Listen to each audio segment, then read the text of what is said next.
some period of time. Why is this not legal here?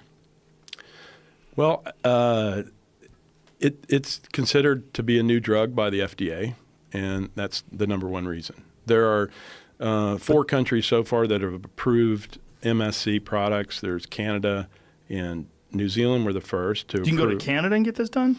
Well, not for only for certain conditions. So in Canada and New Zealand, they approved bone marrow MSCs, which are, in my mind, are not as good as umbilical cord, and I explain why.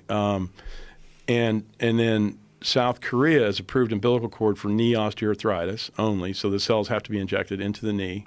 And then Japan just recently approved the same product that it's used to treat a very serious acute graft versus host disease in children after they've had a bone marrow transplant. Now, are there peer-reviewed studies or anything that shows the efficacy of this intravenous use of these stem cells? Yeah, there are hundreds. There are hundreds. And my book, MSC, which is, you don't want to read it unless you want to go to sleep, unless you're looking for something. It really is purely a research tool. We have 800 references, and we reference every clinical trial that's ever been done with MSCs in human beings, and there are 800 of them. Well, I've had some great results with stem cells. Dr. Roddy McGee in Las Vegas shot a bunch into my shoulder. I was at the door of surgery. I was like, my shoulder's in pain all the time. I can't do a lot. Every time I do something, I have to ice it down for a day. And now I have full function. Oh, that's great. It's crazy. It still clicks. I've got some weird shit in there, and there's probably some stuff floating around in there. But as far as like the function of my shoulder and the pain, it's like 100%. I could do basically everything. Right. Yeah, I was 57, 58 years old, and this is like, 4 or 5 years ago. And both my shoulders torn, labrums, arthritis, bone spurs, like rotator cuff issues. And I went down and I got 10 million cells in each shoulder. I said to the doc, is this going to hurt? And he says, only when it comes out the other side. But he put it in, and it was, you could feel him pierce the capsule, and you could feel pressure. And I couldn't flap my wings for 3 days, but after that, no more problems.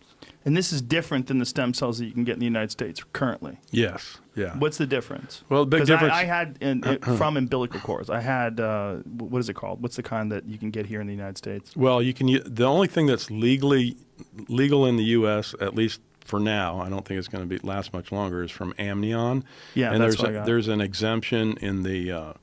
It's a federal exemption for the use of amnion for wound covering, and a lot of people have now translated. Now they're using it in joints and things like that. But you don't think they're going to be able to do that very much longer? I don't believe so. Why is that?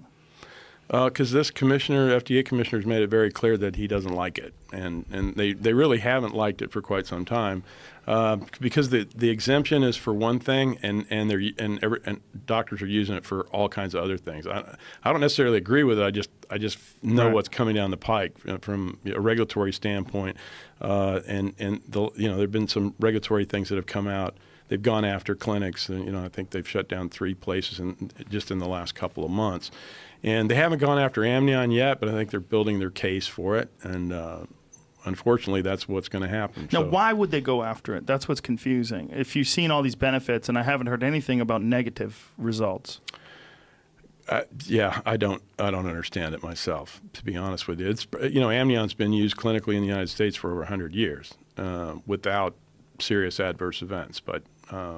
I think it's more about the claims that people are making, because there haven't been studies, for example, of amnion tissue injected into a joint, and I think that the biggest concern is the claims that are being made, and maybe people are being vulnerably, I don't know, vulnerable to the economics of it. I'm not really sure, but I know that I just I have my finger on the pulse, and it seems like they've gone after fat. We were the first in the world to use fat-derived stem cells in 2006. In 2007, we published on using those to treat rheumatoid arthritis and multiple sclerosis.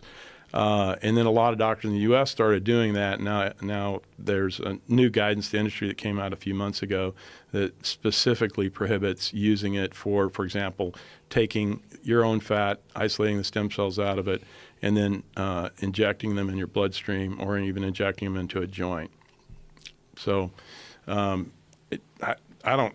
I don't really know the motivation behind it, but I know that they very clearly stated that that's not going to fly anymore.